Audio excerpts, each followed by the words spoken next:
What the fuck is up? It's Aidan Jones here. You're listening to Sitting Under a Tree for Tuesday, the 19th of May, 2020. And I'm feeling pretty good, I reckon. Yeah. I'd say I'm feeling good. It's been a weird start to the day. It's fucking 2 in the afternoon already, and I'm recording this, which I do not love that. No way do I love that. Fucking, do I want to film with...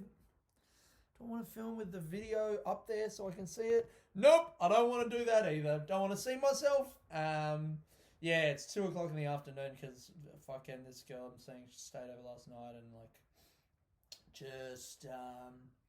I just, I never get up early when we hang out. We always just waste the first half of our day, which is great while I'm doing it. And then now I'm by myself and I'm like, ah! I'm just fucking, I hate ruining fucking, a half of a day like that. But it's so nice, it's worth it every time. But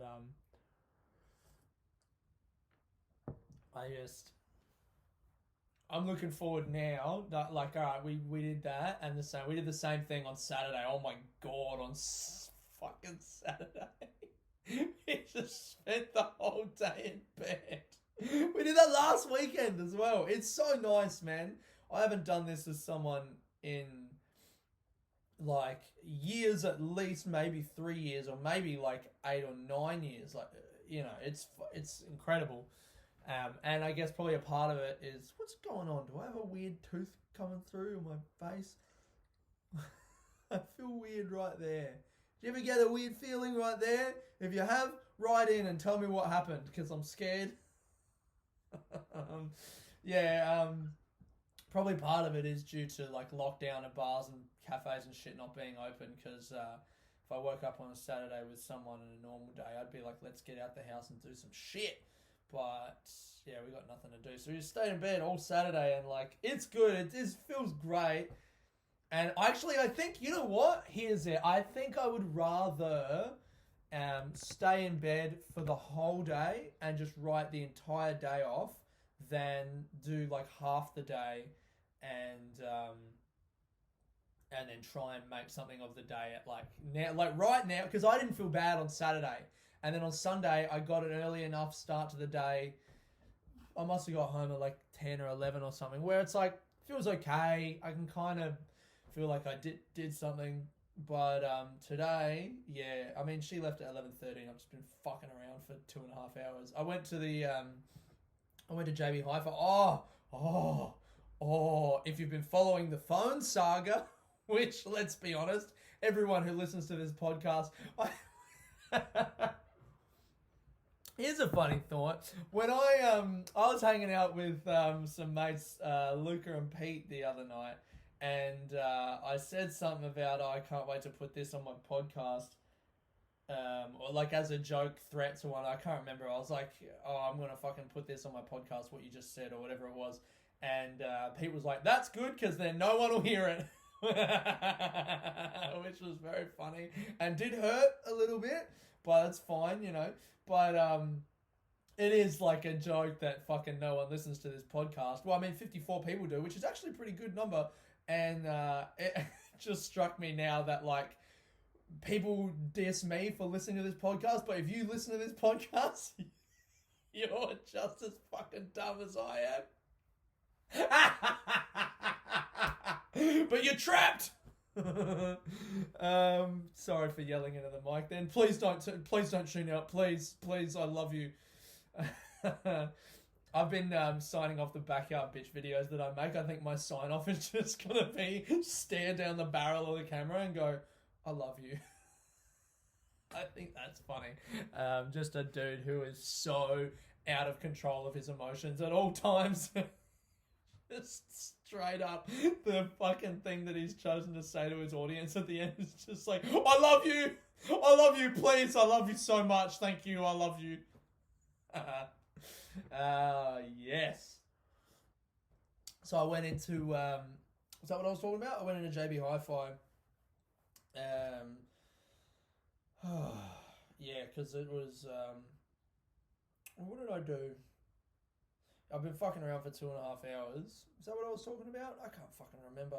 This is already a mess. I went into JB Hi-Fi because my phone, I got a message yesterday. Yeah, an email. Saying, actually, I'm going to pull it up because it was kind of confusing, to be honest. Let me see here. I actually almost fucking flipped my lid because I thought it was going to be even worse than oh, fuck off. You know what's really annoying? When you go on a site and they're like, look at the new thing that we did. Do you want a tour? And it's like, when do I ever want a fucking tour? Like, I'll figure it out. If I'm going to use it, then I'll use it. And if I'm not going to use it, then my life will just continue on as normal. And if I'm going to use it, then I'll choose to, like, show me. Or actually, probably more accurate, I won't choose to get them to show me. I'll try and figure it out myself, and then I won't know how to use it, and then I'll get angry, alright? So fuck off with your fucking tour and just let me yell at my laptop for a bit like I was going to anyway. Alright, I'm on Gmail. I get this email from them, Monday at 11:40 a.m. and it says, hi, Aidan hi! Bit presumptuous. I don't fucking know you, but okay. Hi, Aidan Jones, comma. This email confirms that your Google Pixel 3 Just BLK 64GB has been approved based on initial inspection. If upon further examination no fault can be found, then a repair might not be carried out. So I'll read it again. Your blah blah blah phone has been approved based on initial inspection. If upon further examination no fault can be found, then a repair might not be carried out. Now that sounds fucking terrifying, doesn't it? That sounds like we haven't found anything wrong with your phone, so we're not going to fix it, and we're just going to send it back. It says, when your product has been assessed and if required repaired, you will receive another email to let you know its status and if appropriate, when it will be ready for collection from JB Hi-Fi Brunswick. So that sounds like they've not found anything wrong with my phone and they're just going to send it straight back. And the worst case scenario would be that they were like, yes, it doesn't work, but we can see that something that you've done to it has made it not work, and so we're not going to fix it, and your phone still doesn't work, and it's just still fucked. And I read that, and I was excited when I got the email because I was like, oh, maybe it's going to take less time. And then I read that, and I was like, oh my fucking God, they're not even going to fix it. I'm going to have to get it sent off again. I just went to the worst case scenario. That's something I realized I do. I just assume when something is, I assume that everything's just going to be the worst that it could possibly be. I don't know why that is. I get angry. I'm like, is it, or I don't know. I don't know why that is. I feel like I'm a fairly optimistic person generally, but shit like that, I just go, nah, they're trying to fuck me, I think, is what I do. I don't trust these cunts, and they're trying to fuck me right now. But I called the guy, I called JB Hi-Fi Brunswick, and the guy was like, oh no, that means they've wiped your phone and they haven't found any further fault with it, so they've sent it back. And I'm like, so my phone is good? And he's like, yeah, come in tomorrow. And I went in today to get it, and it's not ready yet, but it's coming. And I think it's going to be back by tomorrow. And I kind of feel bad actually now for swearing at the lady last week. Damn it! Because when I went in there last week, I went in to check. I can't remember whether I spoke about that on the podcast last week or if I did it afterwards. But anyway, I went in to check if the phone was ready and or like what was going on, because I hadn't had any communication and the phone that they gave me sucked, and I was just angry. And I went in there and the lady was like, it's actually going to take not 3 to 4 weeks. It normally takes 4 to 6 weeks. And it had been 2 weeks at that point. She was like, yeah, 2 weeks is not even any alarm bells for us. It's just, that's what's up.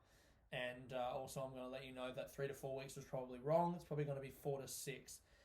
And when I heard that, I was just like, more. Oh, God damn it. More.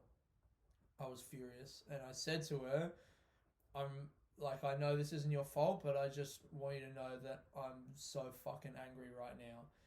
And I guess I was probably using my loud-speaking voice because that just is how I talk. And I was upset and I was trying not to be angry at her, but like, fuck. And she said, you need to not yell right now. There might be children around. There are children in the store who can hear you.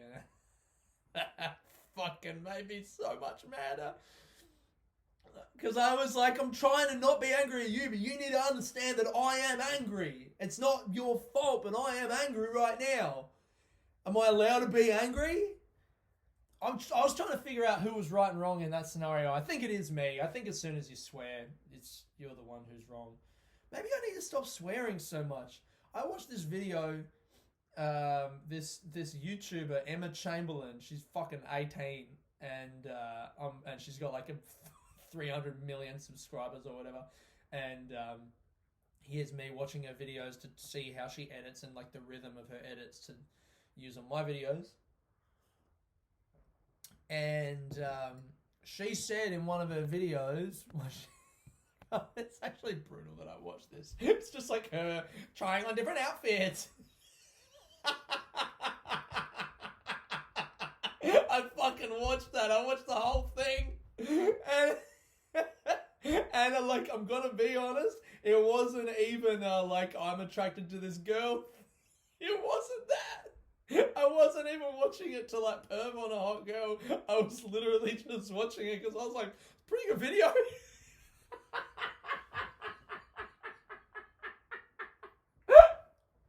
Oh my god. I was like, the whole premise of the video was like her mum and dad are away from her in isolation, so she got her mum and dad to send her outfit ideas, and then she tries on all the clothes and tries to make those outfits. And I watched the whole fucking thing over. God damn it.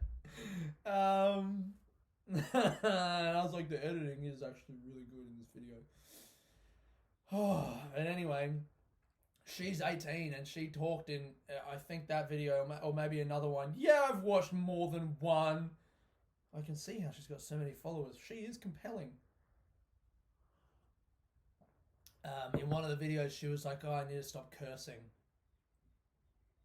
And I was like, that is why this chick is going to be a high-flying fucking... She's going to be fucking rich, man, that girl. If you're 18 and you're already like, I need to stop swearing, I need to conduct myself in a more professional and appropriate way in this society. Yeah, she's going to be fucking not swearing in like a year. And then she's going to own her own business at 21 and buy 10 yachts and crash them into each other, dead at 27. So sad! She was so polite at a dinner party, that girl. And now she's dead because she bought 10 yachts and somehow choreographed them to all crash into each other for like a YouTube video.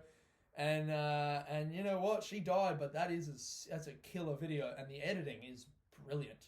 The pacing, the clip to it, you don't get bored while she's setting all the boats up, ready for them to crash into each other, because the whole time it's like, oh, I'm on this boat, I'm on this boat, I'm on this boat, look at me over here. Yeah. So I looked at that and I was like, this 18-year-old girl is fucking telling herself to not curse, and here I am in JB Hi-Fi saying I'm fucking angry. Like, what is wrong with me? That I couldn't... like, somehow I still believe that swearing actually isn't bad and that I should just be allowed to swear all the time. Because I think it's like... I think of swearing as... It's just honesty, I guess. Like, I should be allowed to be honest about how I feel. And in that moment... I guess why people don't like swearing is because it's like... abrasive. It's like, well, we don't want to see that you're angry now because that's your problem, and why should that lady at JB Hi-Fi have to deal with the fact that I'm angry because my phone broke? That's not her job. Her job is to talk to me and tell me how it's going to work that I fix my phone. She's not my fucking therapist. So yeah, that's probably why she doesn't want me to swear at her, because she's not there to do emotional labor for me. She's just there to tell me that it takes 4 to 6 weeks to fix a phone. So yeah, I was wrong. I was wrong to swear at her. Sorry. Even though I said it's not about you, I still did swear. But in the moment, I didn't think that at all. I just thought, there's not any fucking kids around. Fuck you. You're a liar. She goes, you can't swear. You shouldn't swear. Like, there could be kids. And I looked around. I was like, in my head, I was just like, there's not any fucking kids. Fuck this bitch. If there's no kids within 10 meters of me, I should be allowed to swear all I fucking want, lady. That's what went through my head. I was so lucky she didn't kick me out of that fucking store. Anyway, so I went in today and yeah, it's going to be in tomorrow. So I kind of feel bad now that, I mean, I did say sorry to her when she got back from the little storeroom thing. I was like, I apologise for that, you know, but I'm upset and this thing. And we're fine. Me and her are cool. We're chill. But I still, you know, I didn't conduct myself in the most enviable way.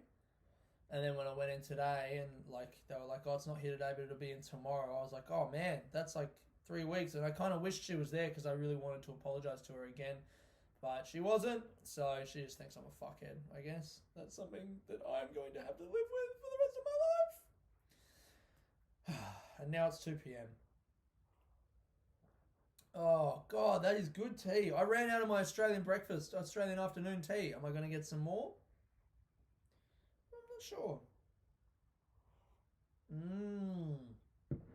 I did want to read this out this week. Oh, actually, first of all, I want to say thank you to my mum, Ann Gibbons, for sending me in some fucking... That's so brutal, isn't it?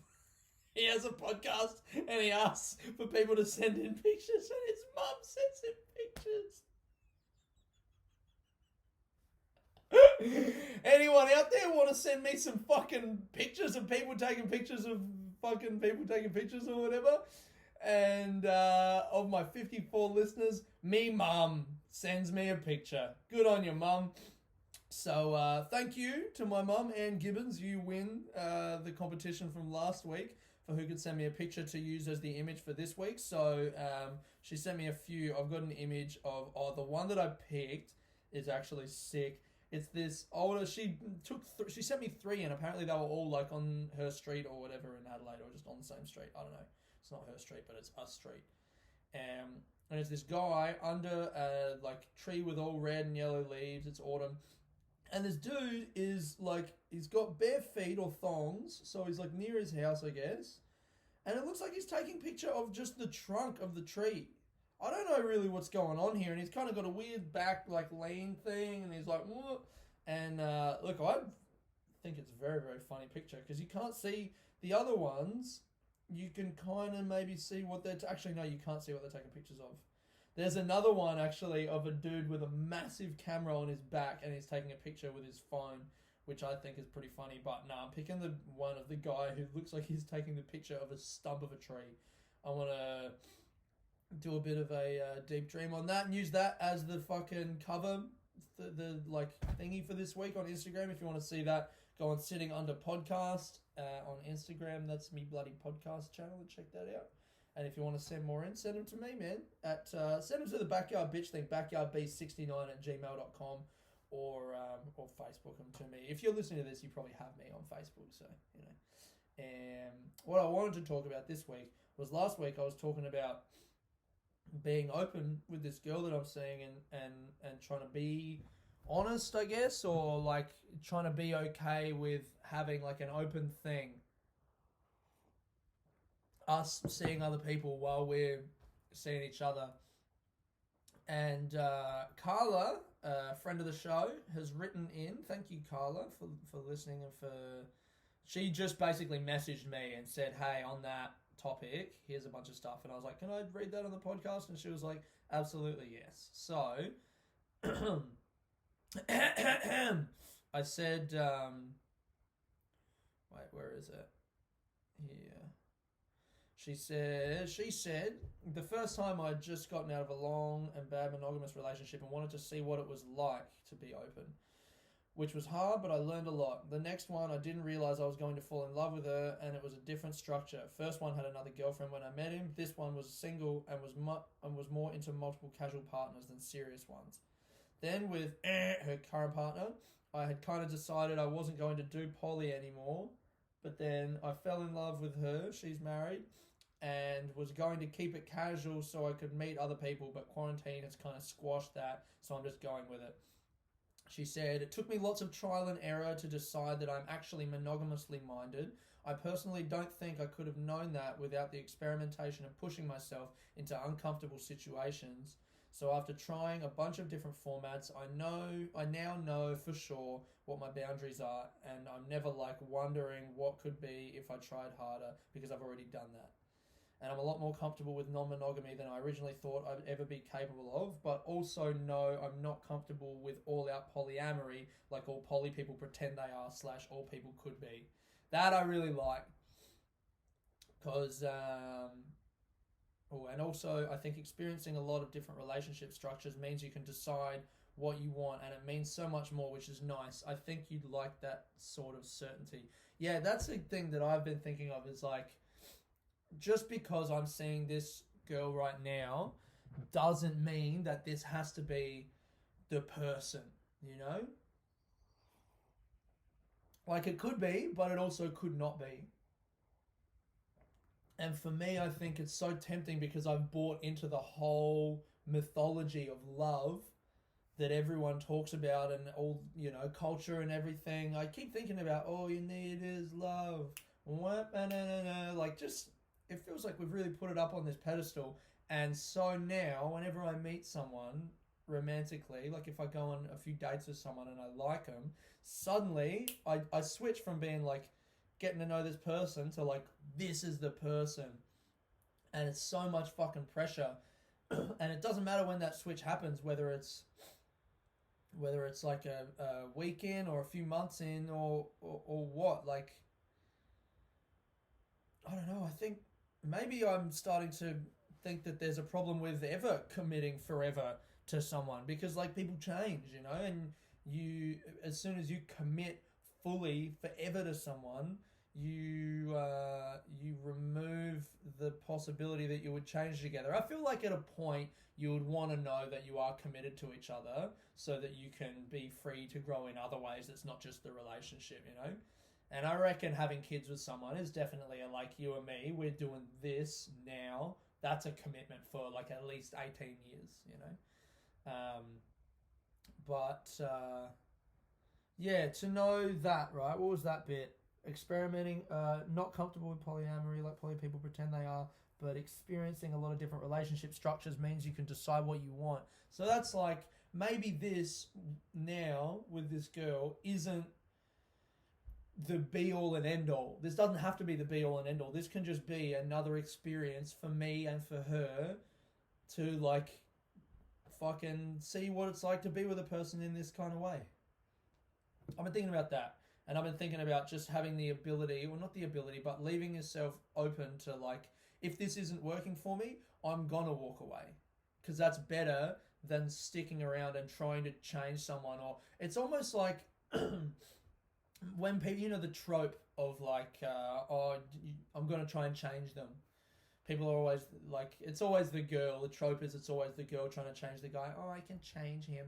And I guess where that trope comes from and the reality that it's based in is like, people have this idea of romantic love in their heads based on things that they've seen in the world or culture that they've consumed.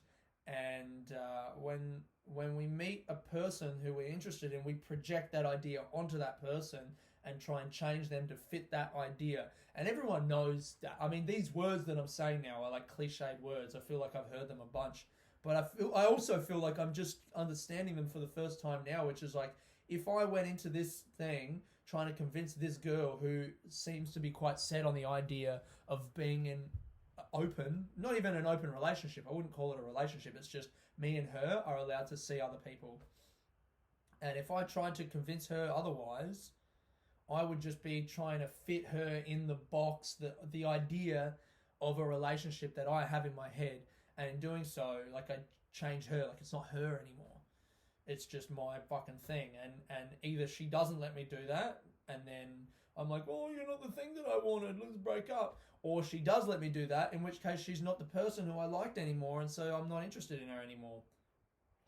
I think I just spilled tea on myself. So maybe rather than any of that, throw that idea out and focus on just getting to know this person in front of me. And I mean, it's scary because maybe I put a lot of effort into this and it doesn't work out. But also, that's a part of it, because then I know, for me, one question that I have always had for myself is like, am I capable of even putting that amount of effort in? Like, I think of this scene in the movie Before Sunset. It's the second one in the Before Sunrise trilogy, where they're like 30-something years old, these two lovers who didn't see each other for 10 years, and they're reminiscing over their lives and catching each other up. And the guy says about being married that he's like, she's...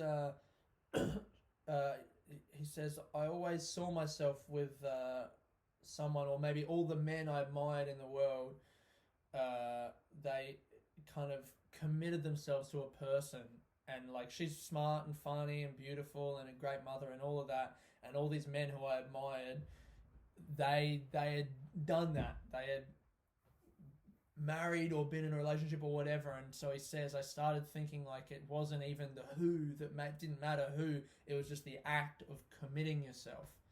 And I think that, I mean, that's obviously a very dangerous way to think, but I've definitely thought that, and I've wondered, am I capable of doing that? And I think I'm answering that question right now. I think the answer is yes. And just because I'm doing that for myself and with this person doesn't mean that I have to do it forever.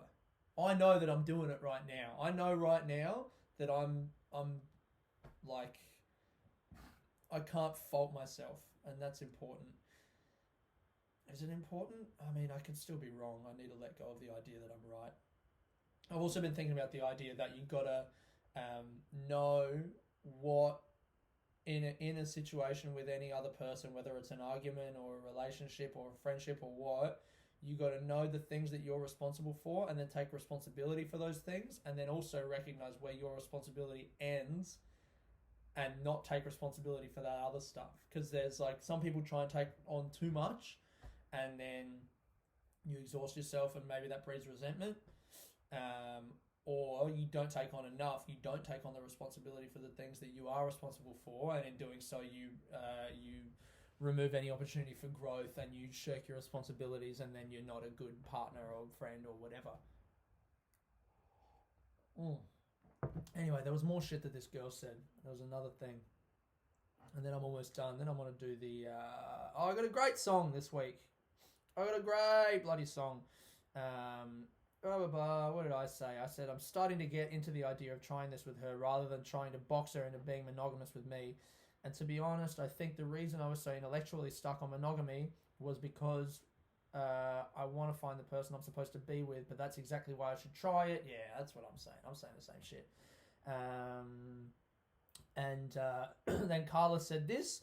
Absolutely, it sounds like she's pretty passionate about non-monogamy, so if you manage to convince her to be monogamous, there's a pretty big risk of that ending disappointingly, and then you've not gained anything except and lost a heap. And that is true. That's what me and this girl had spoken about, is that in her other relationships, she felt like she was almost forced into giving a promise that she didn't actually want to keep, but it sounded fair. It was like, well, it sounds like that's a fair thing to expect from me, so yes, I want to be with you, so I'll promise that. But then she didn't actually mean it, and so she broke the promise and hurt the person. Carla says, I feel you though. I feel very similarly to you about monogamy and wanting to build a little family unit with another person, and non-monogamy not lending itself to that. But it can, depending on the format. Yeah, that's whatever. Blah, blah, blah, blah, blah. And this is the thing. She said, so go easy on yourself. She has to know that this is your first time doing this, and it's going to be hard for you, and she's got to be okay helping you through the process. That was like, when she said that, a little bit of my self-righteousness was like, yeah, she needs to help me. God, I'm pathetic. Oh my God, there was so much more. Anyway, fucking whatever, you'll get it.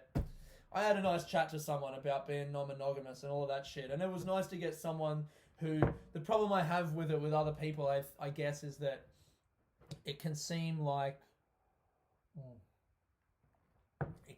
that's someone's identity. If you're leading with that, then you're fucking boring. It shouldn't be your identity to be like, I'm non-monogamous. Just like it shouldn't be your identity to be like, I'm married. Who are you? Well, I'm married. Ugh, yuck. Who are you? I'm actually non-monogamous. Ethically non-monogamous. Bleh, you both suck. I mean, who am I? I don't know, actually. I'm angry. Maybe that's who I am. No, that's not who I am. I don't know who I am. But anyway. Cool. Yeah, I think that's it. That's it for this week. The song I'm going to play is called... Fucking come on, I can't wait to not use this phone anymore. Come tomorrow. The song this week is... Fucking, where are you, you dirty little rat? It's called Not That Special by Lily Moore. And I really liked it. I think I liked it. I was playing Civilization with my brother again on Sunday night, the third in our ongoing installment of 7-hour fucking Civilization marathons. God, it's so much fun. We were playing and I was just listening to music and this song came on and it kind of feels like it's a very bluesy song. This chick singing, she's got a great voice and it's kind of husky and whatever, but she's singing to her partner about how they're not special, and when they walk down the street, the other people who see them aren't envying them. They don't really care because they're just in this thing together and it doesn't matter about other people. I think it's very tempting when you're in love with someone or just in a relationship that you feel like is important and exciting. I know when I was younger, definitely, like my first girlfriend, me and her used to always go like, oh, people don't get it. People don't get us. We are just so much better than everyone. We're so much smarter and bleh. And I guess this song is speaking to that and going, you know what? We're not better than everyone. We're not better than anyone. We're not special at all. But all that matters, she says, all that matters is that you're... What is it? There's something about you're special to me. It's not that. It's just like, all that matters is right now you feel right for me. And I really feel like that's where I am right now. So that's the song that I'm going to play. That's it. Thank you guys so much for listening to the pod this week. I've been Aidan Jones, sitting under a tree. Peace.